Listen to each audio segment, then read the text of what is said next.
Hi, everybody. All right, I am just going to slowly admit everyone. Sound is okay. Yeah. Hi. All right, so as everybody comes in, I'm just asking if you could please just mute yourselves. We'll definitely have some time later during this meditation and mindfulness circle to kind of just discuss and to share. So there will be a great moment for you to keep your mics on, but just for the time being, as we get started, please just keep yourselves on mute. And thank you so much, everybody. And I would love for everyone to put their cameras on. It's so nice to be able to connect in that way. I know Rik really enjoys it as well. I love seeing your faces. I'm okay if you don't, because I do groups on Zoom, but it's also lovely to see who's here, to see other humans, you know, that we're all, and especially the topic of today, because we all experience, you know, grief and loss. And it's like, so we're all here, you know, here listening and holding that space for one another, which can be quite beautiful. It's really wonderful that we can do that. Yeah, yes, definitely agree. So as everybody comes in over the next few minutes, I'd love to just introduce myself first. So for those of you who have not come to any of the events that I have been putting together over the past few months, my name is Nadeya, and I'm the founder and CEO of Zaya. And Zaya really is a platform and a community that's working to support people so that they can learn how to heal and optimize their bodies and minds, and how to really develop deeper levels of self-awareness through the intersection of science, psychology, philosophy, and spirituality, and really using mind-body approaches to address that. And so I run regularly virtual events, and every second Wednesday of the month, Rik and I put together this meditation and mindfulness circle, which really is an opportunity for us to dive deep into the topics of mindfulness, how to cultivate presence in our life. And today's topic is grief and loss, healing through grief and loss. And this is I've been so excited to speak about this topic with you, Rik, just because it's something that speaks very personally to me. Because it's one of the reasons why I actually decided to develop and build Zaya, why I decided to build this platform after losing my dad to stage 4 lung cancer and brain cancer in 2017.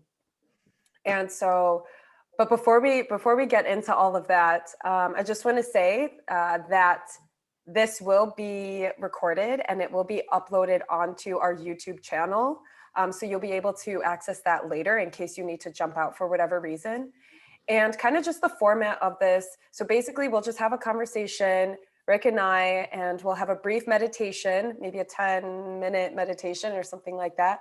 And then we'll do a writing exercise and also an open discussion. So if you can, just grab a pen and paper, or if you're on your computer, you can maybe open up the notes or a notepad or whatever you have, because we'll do a little bit of a writing exercise. And then of course, if you have any questions or want to share anything at all, feel free to either put it in the chat or raise your hand and let us know, because again, this is really a circle for all of us to come together and speak on topics in a very safe space.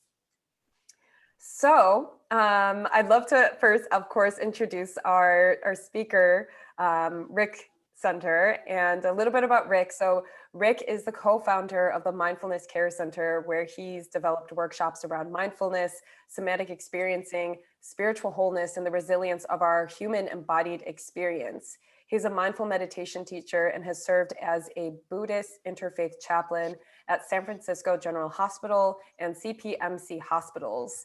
And in his Mindful-Somatic Private Practice, he helps clients with high levels of traumatic anxiety and PTSD, as well as grief support. So thank you so much for joining me once again, Rik. It's always lovely having these events together. And yeah, I'd love to.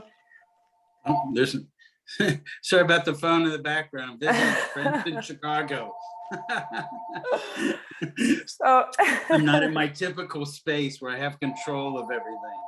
So yeah, no. anyway, yeah, thank you. And I think as Nadeya, this speaks to my heart. This has been a journey because I grew up with illness in my family. I had a sibling that was ill. My mother got cancer, and she passed away when I was a teenager. And my father got cancer 3 years after my mother had her cancer. And so it became, part of my life through friends, family, losing a niece, my best friends losing someone, losing best friends. And then I've been doing grief and loss groups since around 2011, 2012. So it's actually been 9-10 years. I've done my chaplaincy, and I also, through my nonprofit, the Mindfulness Care Center, have done grief and loss groups. And when COVID hit, instead of once a month on the third Monday of the month, we went to actually every Monday. And so it's been rich for me, a lot more learning, how to be present, how to care. And there's losses in so many different ways. And they impact us. And why do they impact us? Because we're human, we care, we have a heart. And I think that's part of the healing aspect, because often we live in a world, get over it, don't feel it. And I don't know if Nadeya, you went through that with your father. You've got a couple weeks. And then, a lot of people, except maybe certain people, really understand it. Someone that's gone through it or a close friend. And it takes time. It takes time. The way to heal grief is actually through grieving. And we've lived in a world that, like, you're crying, you're shaking, you're heating up, you're panting, your stomach's churning, you're foggy. In loss, all those things happen. We freeze. We don't want to do anything. We overeat. We undereat. So anything we're going through when we have loss, that's the part of loss. And instead of blaming it, we open up to it with our heart. And why? Because we care. So I'll share a little short poem. Is that okay? So I write poetry too, and I often share this in my class, and it's in my book that I've written. And this is a newer one I wrote actually not long ago, and it's called Where I Found You. I went looking for you. You were not in the bedroom. You were not in the kitchen. You were not in the living room. You were not outside. You were inside, tucked away silently in my heart, where love never dies.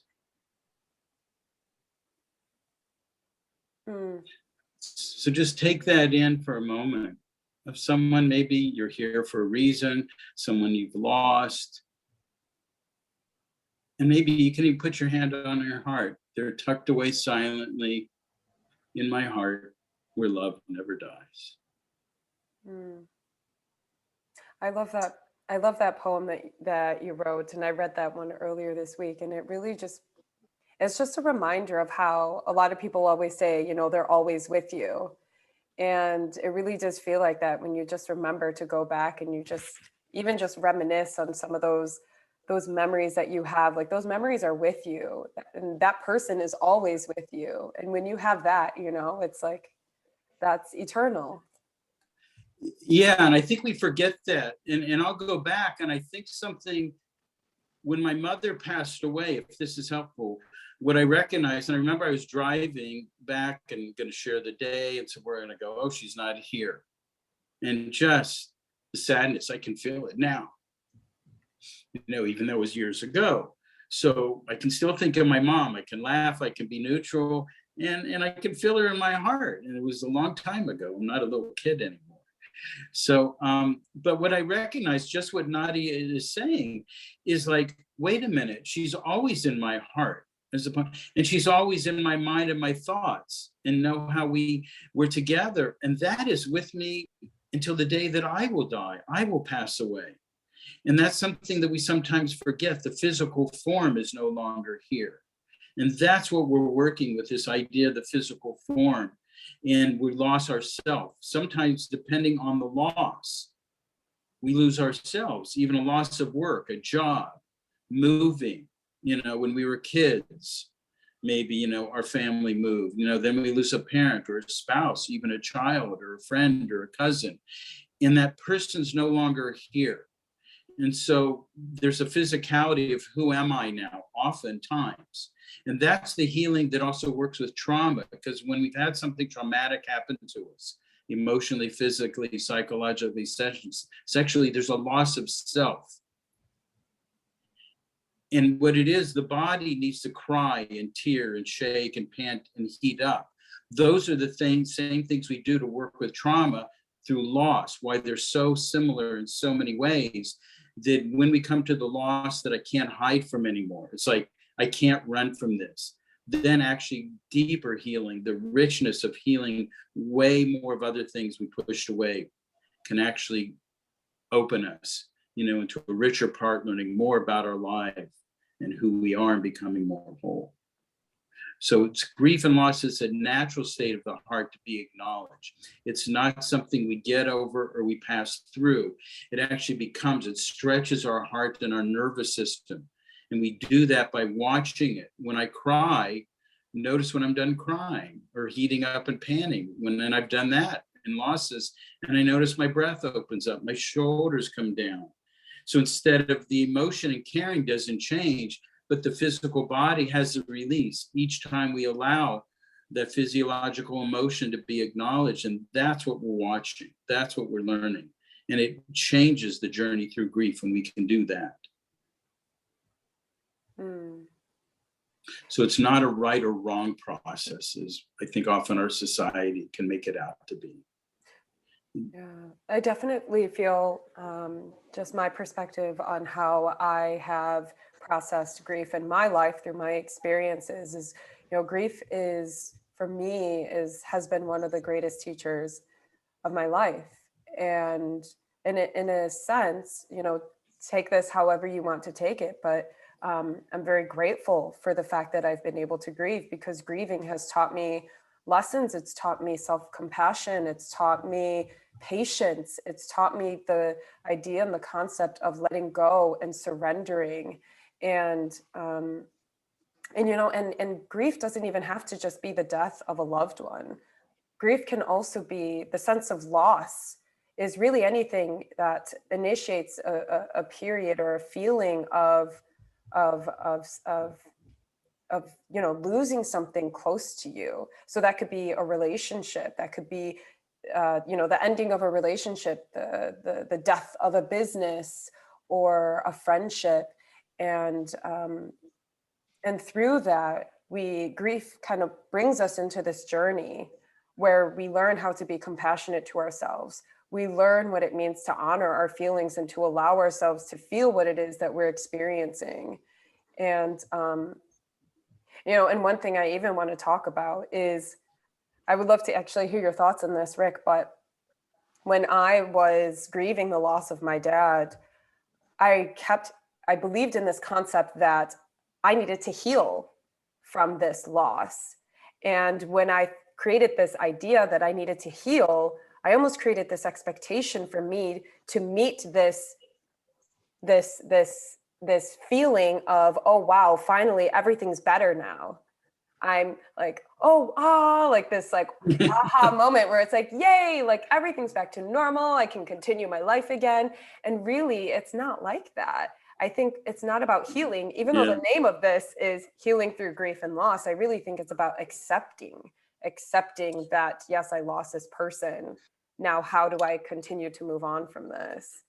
Yeah, and we don't know because we don't compare our loss to anyone. We're not judging it, and each loss, many of you may know, is different. It has a different quality from when we were a child, to today.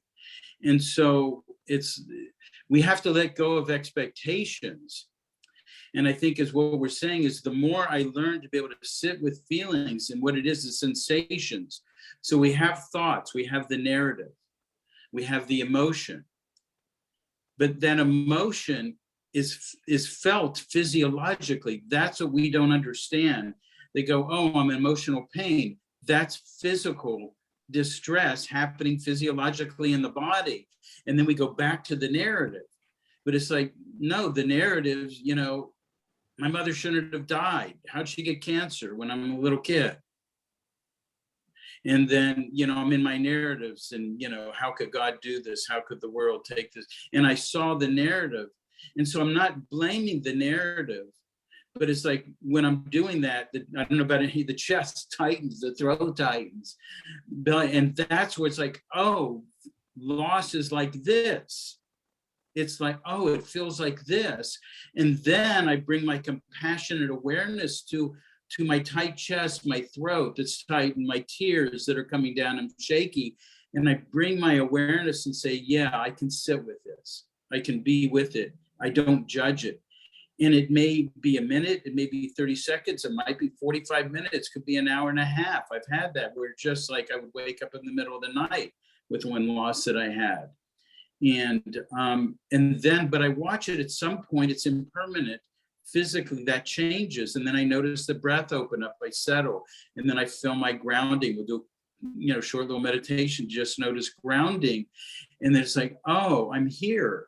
And then I do it over and over through loss, because we're going to think about the person. We're going to think about the job, like Nadeya was saying. That's natural. But as more I can see that my body can handle it, I'm stretching it out. And that stretching out and becoming whole is not a destination, I think, as you were pointing out, Nadeya. So now the mind thinks I need to get somewhere. The only place I need to be is here. The only place we live is here. The future is only the present moment. We think about something in the future, but it's happening in the present moment. Thinking about the past is in the present moment. The feeling tones of thinking of something of the past, the future, a loss, that feeling tone is in the present moment. So why would we not want to open our mind and our heart to be compassionate towards ourselves in this human body that cares, and watch how it's meant neurologically to feel whole, to release and discharge these energies. It's meant to do that. So that's what's so beautiful, and why the healing is beyond the grieving. If we finally say, okay, I need to deal with the grief and loss, then might open some memories up of the shaking, the tearing, maybe fears of what happened. It's like, oh, I had a loss of self. No one was there for me. Who am I now without this job, without, my mom or my dad or my spouse, this relationship?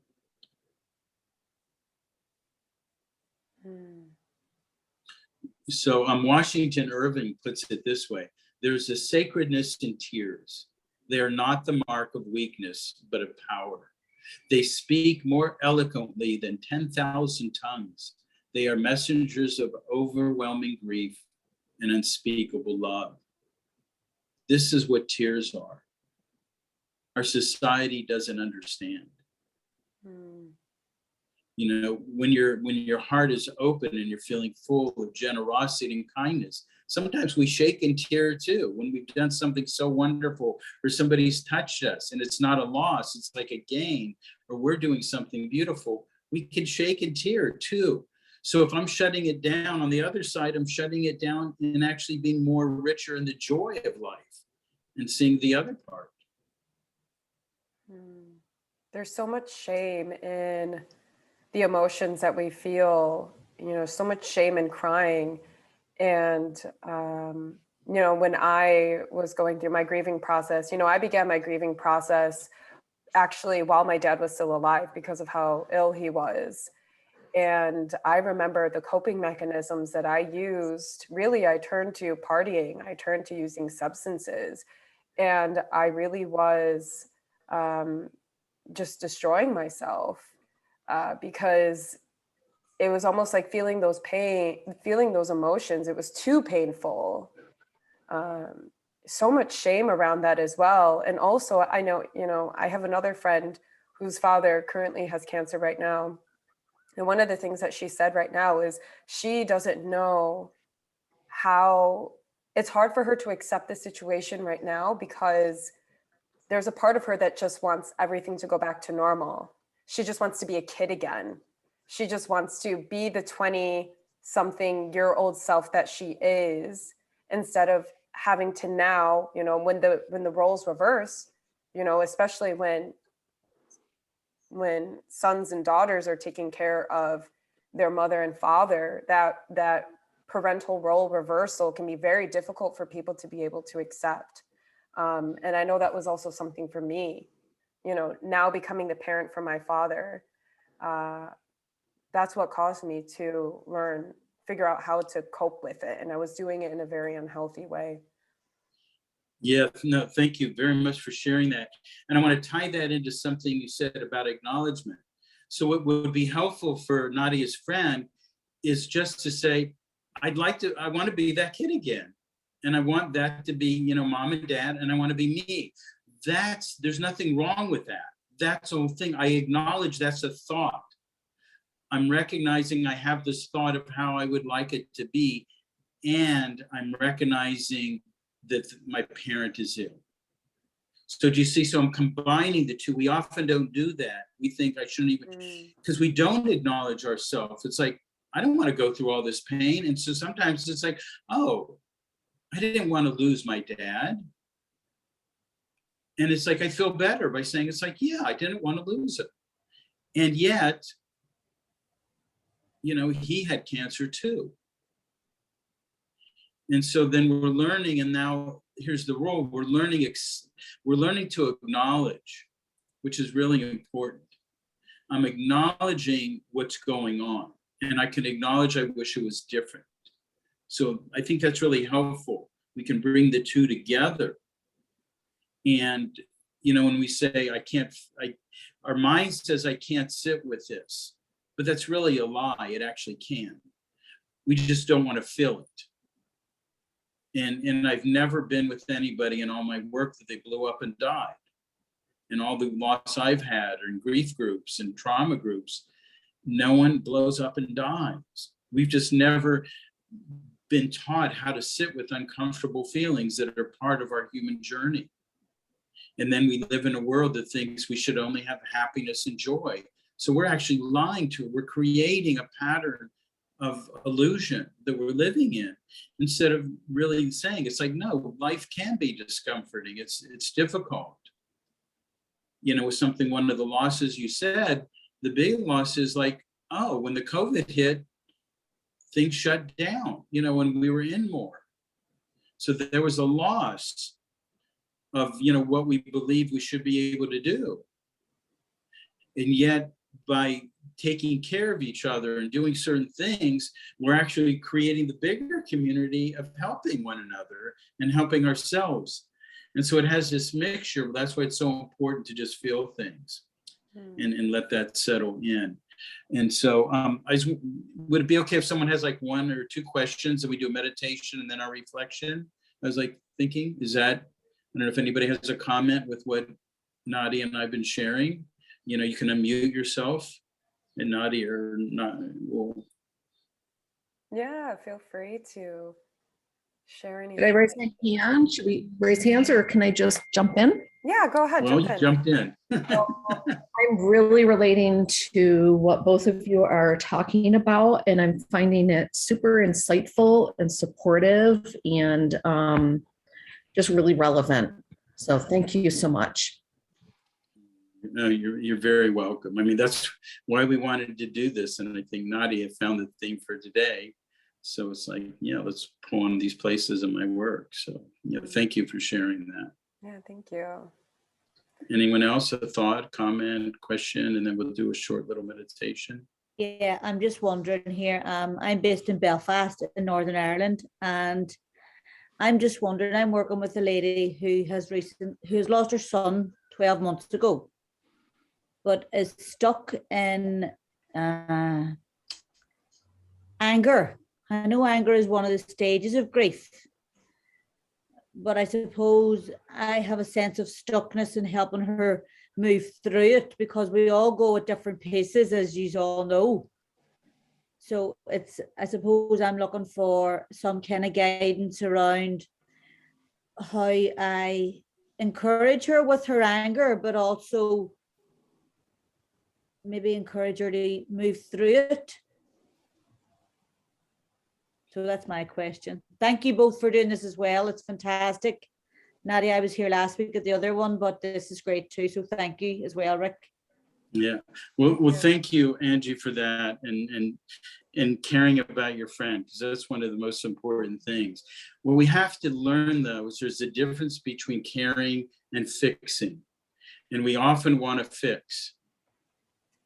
And we need to let someone go through their journey.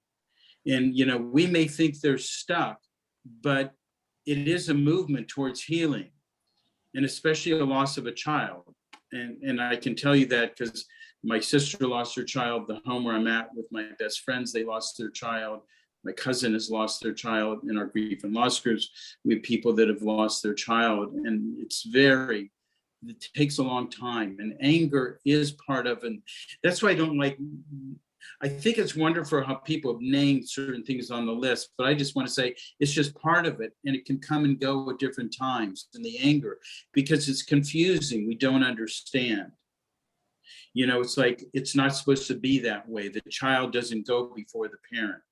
And then we don't know, and again, I don't know all the circumstances of what happened. And so, but it does happen through illness. It can happen through murder. It can happen through someone taking their life. It can happen through an accident.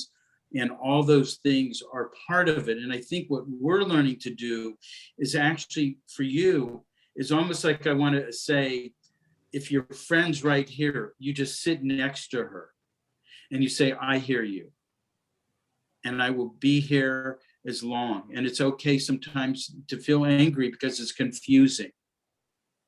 When these things are when these things happen in life, what you're doing is you're connecting to, others, and confusion is part of it. And the anger is part of it. And now I'm here. And what you can tell her is you can have compassion and kindness for your anger. That's the key. That's the key. Sorry, I didn't make that clear, Rick. I work as a psychotherapist with this person. So it's not a friendship, it's a professional relationship. Okay. And there's a time limit on it. So it's, of course, sitting with a compassion and being compassionate towards her. But it's nearly her expectation is to hurry up, not mine. It's her expectation. She's on a journey. Yeah. So as you well know, you say, if this will take time. You say, I'm going to give you all the tools I can. And what has helped is having compassion for the anger, not the grieving per se. So yeah, there's that part of it that's anger, and we need to hold that with kindness. So just even that part of myself that's like the tiger, the animal that's like wants to angry and rip apart and doesn't understand. I said, you know what? You need a little love too. That part, you need some kindness. So it's actually a way of kind of even taking it, if here's the whole loss, but sending it to that part that just is so confused and anger and doesn't understand. That's what I found is really helpful, because then I'm naming, the anger needs your kindness too, just like the confusion does. The part that, is in the emotion, all these things will change around. They need you to just send them as much love as kindness as you can. And it's going to be a journey. It's not a place, it's not a solid place. It's a journey we're on. And can I add to that by saying that actually anger is kind of a tool, because it's the barrier that helps us not crumble completely. So before maybe and there's a fear of being completely down, with the grief. So anger is like pulling your forces together, hanging in there for dear life before we can just admit that, well, this is it. This is what it is. Thank you, Michelle. Yeah, because it is in anger can be that movement that gets forward. We just don't want to get caught in it, where that's where we live. But it's like, there's so many ways we want to tie little pieces together. And when we can help someone, not fix them, but just be there and say, I have the saying, everyone's welcome to the dinner table. When I work with people or in classes, it's like, there's all different parts of me. And I can't keep pushing them away. I need to say, okay, that's an emotional piece. That's a physical piece. That's an intellectual piece. You're welcome to the dinner table. That's how I become whole, because anything I'm experiencing in this moment is the experience of life. Anything that there isn't anything that we think I shouldn't be experiencing that. No, I acknowledge it because that's what's happening. That's what makes me whole. Yeah, so thank you, Yeah. Bianca, and then maybe we'll go from there and do a little meditation.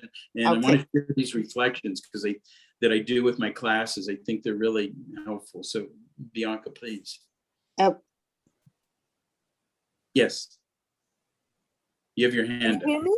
Yes, Yes. we can hear I you. so I okay. suppose maybe we could leave it for later on. That is more a kind of a reflection, because for me, kind of, I suppose the trickiness of the healing word is that it means like you arrive, healing and fixing and curing are suppose that they are a bit, it's a bit confusing, because as you have said, it's a journey. You are not kind of expecting a final stage where things are going to be fixed and sorted out. I suppose that healing word, I find it a bit more not helpful, because what the connotation they have. I don't know if you have some thoughts about it, or Yeah, this was that's all. definitely. Yeah, this was definitely something that we were speaking about earlier, of how it's really not about healing, because like you said, the word healing means that destination.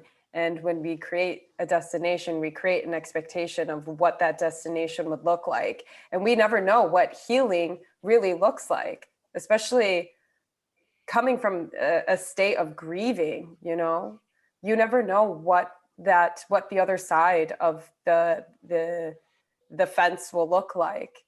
And so it really should be, like we said, accepting grief, accepting loss as it comes in the way that it wants to show up, and not resisting or wanting to change that is really important. Yeah, Michelle. Yeah, Michelle. So from the please. very moment we hurt, I think we're already in the process of healing. Healing is not the goal. It's what we're going through from the very beginning. Yeah, so it's in my work, I like to say what we're doing is we're expanding our nervous system, which expands our heart, which expands our mind. And we just don't get how all that comes together. So it's kind of more by doing that, what we're doing is we're bringing down the suffering. We're bringing down the suffering. Yeah. But we have to go through it and feel these things, and the body that feels these things is beautiful, because that's what it does to help us feel better. We're afraid of those feelings. And yet it's part of us. And as Peter Levine in Somatic Experiencing learned, that's how animals go in and out of the world of trauma. They shake, they pant, they heat up, and they feel better. And we find with clients, when I do my trauma, that's what we're trying to get to. So really, thank you, Bianca, for bringing this up. So we can all hold you to understand we use the words, but we don't want to use words as solid. Just kind of use them, and then each one of us, for another person, that may be the perfect word. For you, it's like throw it out the window, and and use the word that works for you, and that's okay, because we're talking about the same thing, but we're all different families, worlds, cultures, especially on the Zoom here. So it's like so wonderful. And maybe I could share another poem and then we'll sit. Would that be okay? Yeah, let's do that. Does that sound good, Nadia? Yes. So I'll say,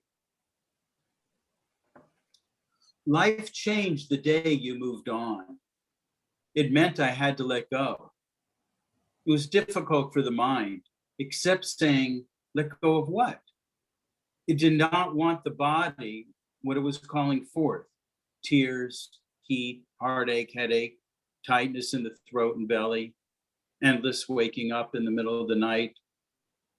There was something I'd be learning. The learning of letting go is the grief process. It's not about not caring. It's not about not loving. It's a journey into self-compassion.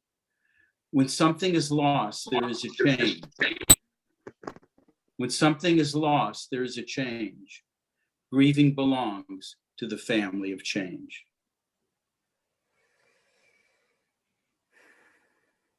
So taking that for a moment and just like, it's just for a minute or two, just allow your eyes to shut and close, soften. We've been sharing some very beautiful heart, and allow your breath to come to your heart. Just like, yeah, this is heart wisdom, heart work we're doing here, heart learning, compassion. And just breathing with that. Just like, yeah, the heart needs this beautiful breath of oxygen. And allowing that awareness to finding the breath, it's breathing the heart. And see if you can just notice your feet, the feeling tone of the sensation of feet, where there's contact, which is known through a weight and a pressure. Could be tingliness, warmth, coolness, holding, softness, moistness. Just breathing with that. And thoughts will want to come in and out. They'll want to run the show. You say, thank you, thought. But right now, I'm just going to be aware of my body right here and breathe with it for a moment. It's like saying hello to me. Say hello to this body that's living and breathing this beautiful oxygen of life that we're here sharing today. Why not slow down and feel the body, the buttocks, the back, contact of the hands and lips, the hair on the head, feeling tone of clothing, jewelry, temperature of the skin. Just welcoming that curiosity. Here's the body, the sensations of a body as I breathe.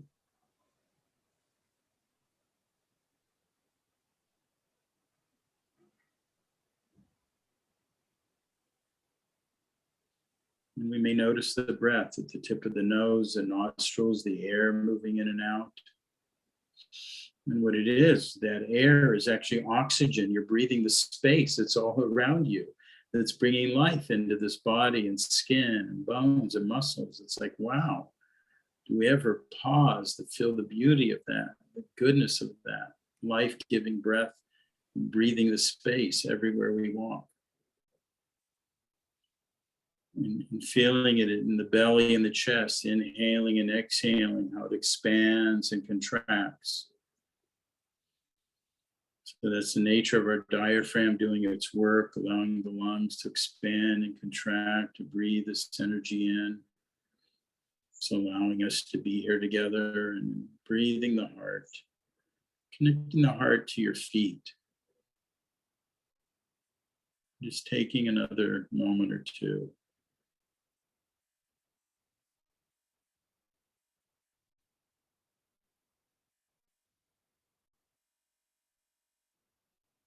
Maybe you can even repeat to yourself, I am here. I am here. And I'm learning to be with the wholeness of who I am. I am here. And I'm learning to be with the wholeness of who I am and who I can become.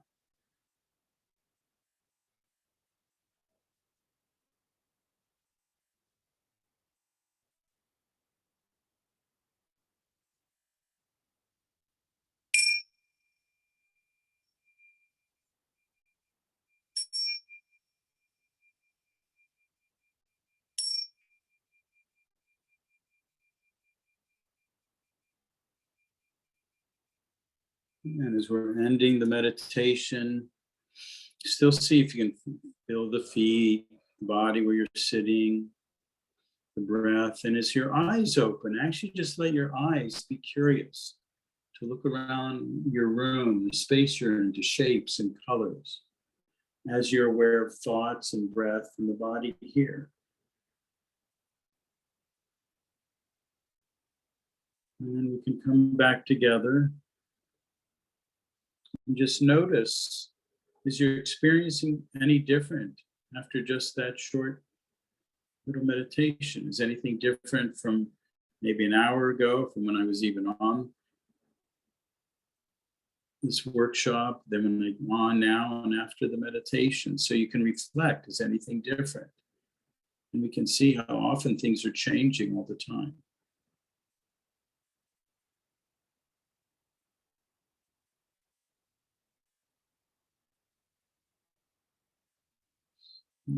If you want, you can come back on screen if you'd like to.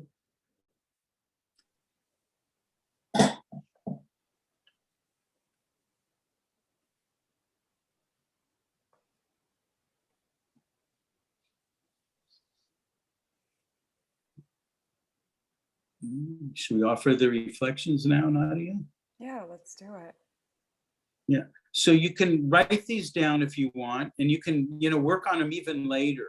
So I'm going to name a number of things you can reflect on, and just choose one. If there's one or two that resonate, you can write about it. Just take a minute or two. We can write about it. Or, if you're like me, sometimes I just want to sit and reflect on it. And then I want to open it up. Nadia and I just want to wow, what's everybody come up with just by these reflections?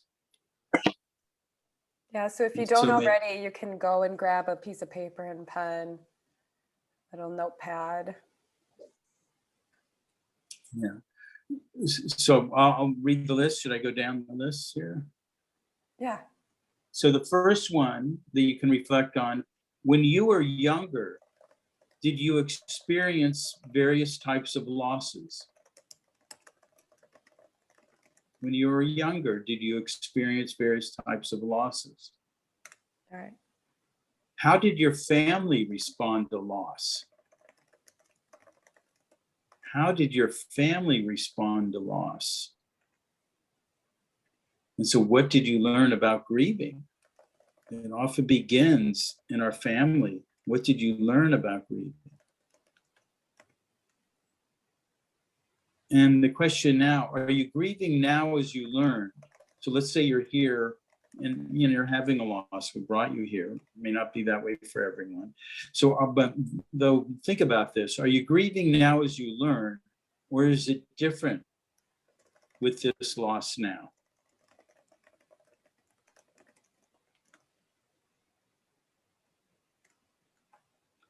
And if you ask the soft heart within you how it can best support you, what might it say? So if you could ask your soft, kind heart how it can best support you in this time of loss, what might it say?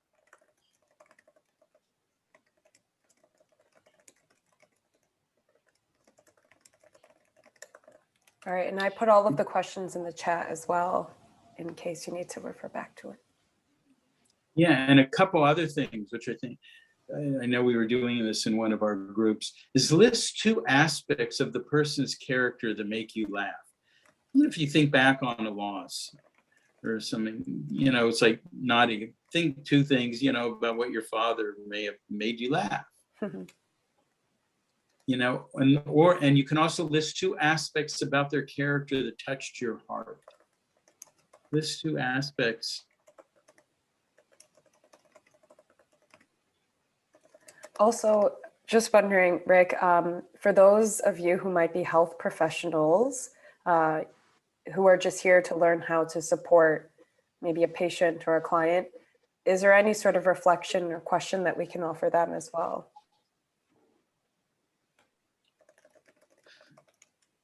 Yeah, for here, supporting someone is what's the best way I can support myself when I'm sitting with someone in deep loss? And it's really interesting because being a chaplain, I've done some mindfulness groups and reflection workshop with chaplains. And often I would ask them, when you're about to walk into that door to see, knock on it, maybe the patient asked you, maybe you were just checking on them. Do you ever check into yourself and pause and see what you're bringing into the room and what's happening for you in that moment? We often don't do that because what we're bringing into that room. And so if we're working with someone, we have to know what we're bringing in. And so that was a great question. I'm glad you asked that. So I was a chaplain in the hospital, and there was a woman in her 40s with cancer. She had 2 teenage kids. That was a huge trigger for me. And I didn't feel anyone was really there understanding me when my mother was going through it. So I was going to make sure I was there for those kids.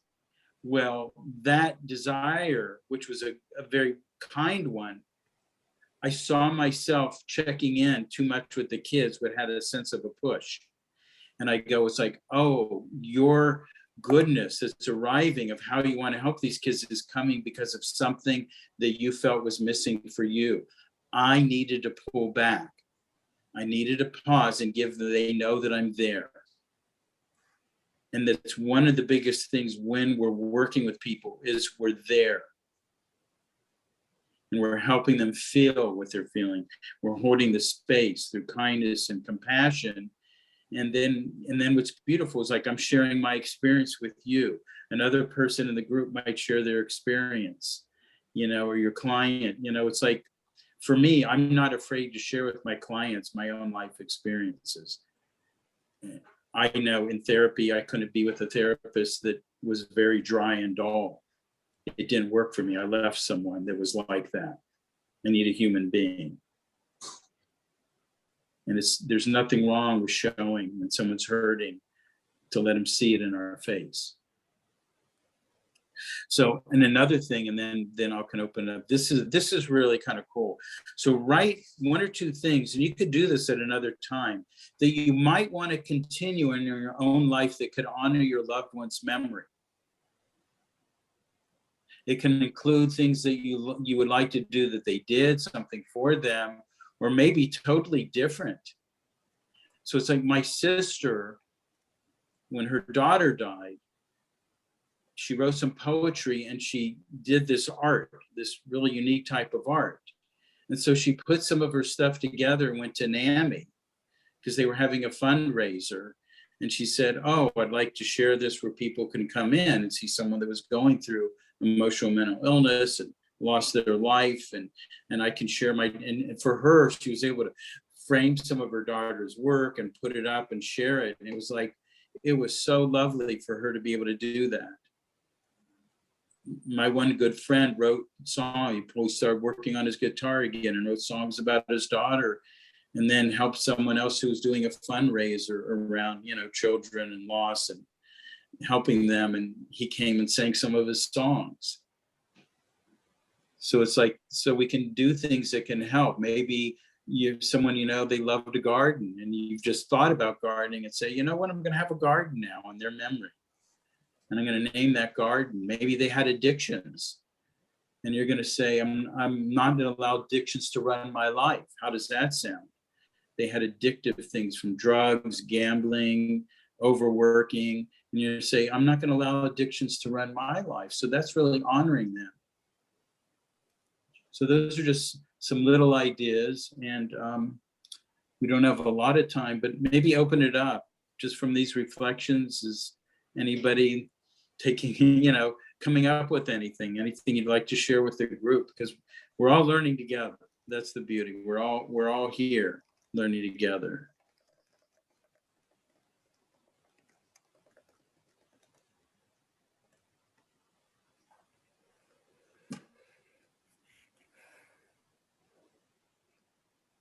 I'd like to share if nobody else is, I guess. Hi, so just put my camera on. I'm Nikki. I lost contact with my child through parent alienation. It's been 2 years, and I spent the first 3 months shaking in my bed, couldn't, like, having flashbacks of like every single traumatic experience involved with my child. And I've been on this incredible journey. This was in April 2020. So I'm like coming up for 18 months. And I just want to share that, like, it is such a process to like receive all those like emotions and to be overwhelmed with them. And we can really kind of make like 2 choices. And for me, what this time around, I think somebody said earlier about, sorry, I'm lost track, but it's about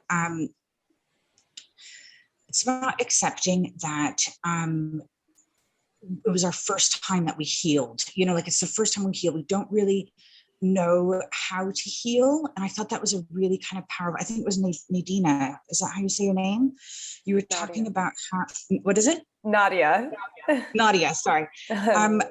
You were talking about, it was you, wasn't it? You were talking about how it's the first time that we've healed and we don't know what the process is. So we're just sitting there going, like, what's going on here? I've attended my daily Zoom, or I've done my breath work, I've done all of this, and I've been doing it for months and nothing is shifting, and what is happening, and like, what does the end of this look like, and when is it going to stop? This time around, this is kind of the second time I healed, because the first time was through my divorce.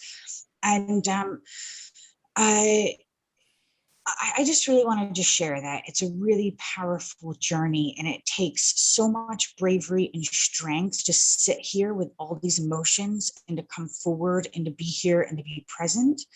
And I really feel that as a collective, what's happening right now is that when I heal some of me, it's healing like everybody else in this container. And like the fact that Rik has been through all of this and he's sharing this knowledge with us, and everybody else and anybody else that shares, like it's all touching like a little part of our soul that's healing all of us. Mm. So, yeah. Oh, so beautiful, Nick. Yeah. Nadia, did you want to say something? Or? I mean, yeah, it's like you said, it's like a collective healing that happens. And that's why it's so important for us to work through all of this, because it's almost like a chain of reaction. It's a ripple, it's a wave. The moment you heal yourself, it immediately creates this almost like it multiplies itself. And you not only are healing yourself, but you're healing the other people around you. If it's 10 people, it can, then it can reach across 100 people, and then those 100 people, then it reaches to 1,000, or, in whatever way that it happens. But yeah, I love that. I love that so much. Thank you so much for sharing that, Nikki. Yeah, and the fact that you're letting all of us know, it's the journey that we're on. It's not this ending goal. And we work with it. And some of this stuff is so painful. And, I just want you to know I hear you. And this idea that everything is a fixed, solid goal. It's like, no, that's not, a human being is not a fixed, solid goal. The heart is not a fixed, solid goal. Compassion and caring. But when we see we have the capacity to feel these things, the mind thinks they're overwhelming. But if we just come in, we find its tightness, its shakiness, it's panting, it's, my face getting red, feeling like it'll blow up. But those are just sensations and feeling tones. And the more we open to it, I think, what I'm hearing is you're sharing, Nicky, it's like we can't know what that point of changes are going to be throughout life. And it's like, I haven't stopped having loss, but all that loss has allowed me to be here. Crashing, hang gliding, compressing my spine allows me to be here. All those things, when we can open up to it, it allows us to be here. And Nadia said, where we help others, where you're both saying, we start to touch, and that's the human journey. It's not going to be different. We just don't know how it's going to look. So yeah, thank you for that. Thank you for sharing. Maybe we got a few minutes left. I don't know, Nadia, who you would like to. Yeah, I just want to acknowledge everyone who is just sharing in the chat as well. We've had a few people just share their own stories and kind of what they're feeling. And if you like, we have 2 people who have raised their hands. I'm not sure who raised their hand first, but let's go with Colleen. Hi, Colleen again. Thank you everyone for what you're sharing so far. It's really insightful. It's bringing up for me, I'm in a trauma recovery program, and there's 2 sayings that are often brought up that are finally starting to seep through all my suppressed feelings. And one of them is the way to heal is to feel. And the other one is the only way out is through. I just wanted to share that. Yeah. Yeah, thank you for that. Especially That is so true, especially in trauma work, because if something was happening to us traumatically, there's the shaking, the tearing, and the freeze, and we have to come out of it and actually begin to be able to feel those things again. This is what Peter Levine recognized was so important. But we're in fear of those things because those were the things that got shut down. And so as we learn to open that up, and sometimes it takes someone to help us do that. It's not so easy always on our own. That's actually one of the quotes on the Zaya Facebook, the wallpaper or whatever it's called, is actually feel it to heal it. Bringing self-awareness to what you're feeling, I think, is the first step, and then learning how to move through that with the support of things like this. It's part of the journey. Thank you for sharing that. All right, so then we have B. No, we're unlimited. Yeah. So, okay. Hi. Thank you. This is going to sound ridiculous, but first of all, thank you to everybody who shared. I am a mental health professional going through my own different reasons for grieving. But originally I was a communications major. And when people were talking about the word healing, I thought about it for a second. I like it because the ing ending is called a present progressive, which is what you're talking about. You start in the present. And it's progressive. That word progressive means forward, and then progressive means in stages or in steps. So you're starting from the present and going forward in the stages and steps. And I just want to say that it's not a linear process. You're sitting on the bus stop, and it's not going to get you from A to Z. You're going to go to B and C. You're going to go around all different places. If you've ever ridden a bus, you're going to get on the wrong bus, transfer, and there's going to be grief and trauma and need for healing again. And that's actually one of the stops. It's like, next stop, healing, because something else may happen to us over and over. That's part of being human. And just remember, you're not the only one riding the bus, and you're not the one driving the bus. So that's all I wanted to say. Thank you. Yes, thank you, B. I love that. Love that. Yeah, that's it. We're on a journey, and and I love as you were saying that, because it's like I tell people, mindfulness is a verb. It's not a noun. We don't obtain mindfulness. It's something that we just move with and expand what these understandings are and work with it. And my playfulness is like, you took the ing and you take the word heal. So if I had a dog and somebody would say heal, we want the dog to stop. And so that's what we're doing for ourselves. If we continue all the running around, trying to fix, trying to not feel, trying to do this and that, we actually won't get to that point where we can actually begin to feel more whole. We have to pause. We have to heal. We have to slow down and be with versus run and push away. And learning how to be with is, who am I actually learning how to be with?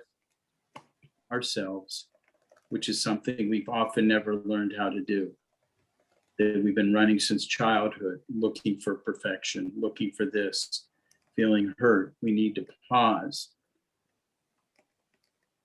and come into all that. And I know we're at time too. Yeah. So I know we have a lot of questions. What I'd like to do is offer, Nadia, can you put my email address? Yes. And I was the actually nonprofit homepage in there? Yeah, I can do that right now. So I'm going to pop in the chat the website where you can find Rik, as well as his book, If You Can't Change Your Mood, Change Your Mind, which is a beautiful book with lots of great poems. You can share that, of course. Yeah, there's some Greek poems in there too, towards the end. And I do have we're working, there's something on my website in our calendar page link. But if you can go to the website, maybe working on some computers or not, but you can go and you can contact me. So on Monday evenings, and this is California time where I live, at 7 p.m., we have a grief and loss group. And we do things like this, reflections, little poetry, we do a breakout room, and then we come back together. So, and I apologize, we may not get everybody in here because we are at time, and I want to honor Nadia's time and everyone else's time who came here. Yeah, and if you do have a question, like send an email to either Rik or I, and we'll make sure that we help you with that. And then in the chat, I also put all of Rik's links. If you'd like to make a donation to him, you can also do that as well on his website. And then we have a few more upcoming events on Zaya, happening at Zaya. So if you'd like to join the next meditation and mindfulness circle with Rik and I, that will take place on October 13th. And we'll be talking about learning how to pause, how to really be in presence. And I love that topic. I'm so excited for it. So you can register for that again on Eventbrite. We also have putting together the first retreat. It's a full day retreat. It's called Body Wisdom. I am so excited for this one. It's the first retreat I'm putting together, and I've invited a neuroscientist, a body psychotherapist, and somatic experiencing practitioner, as well as a naturopath and herbalist, and then myself. And we'll be teaching leaders really how to heal and optimize their bodies and minds so that they can learn how to lead as conscious leaders. And, using the mind-body connection is really an incredible tool to help people learn how to become more self-aware in order to support them in their journey into conscious leadership. So we're doing that on October 9th, October 2nd, but that's only if you're located in Berlin, Germany. And then we have a chronic pain and management and prevention workshop with Dr. Samira Bhatti. And she's a London-based chiropractor, and that will be a very fascinating workshop. So you can join that. The link is in the chat as well. Anything else? Somebody asked for your info on the support group again here.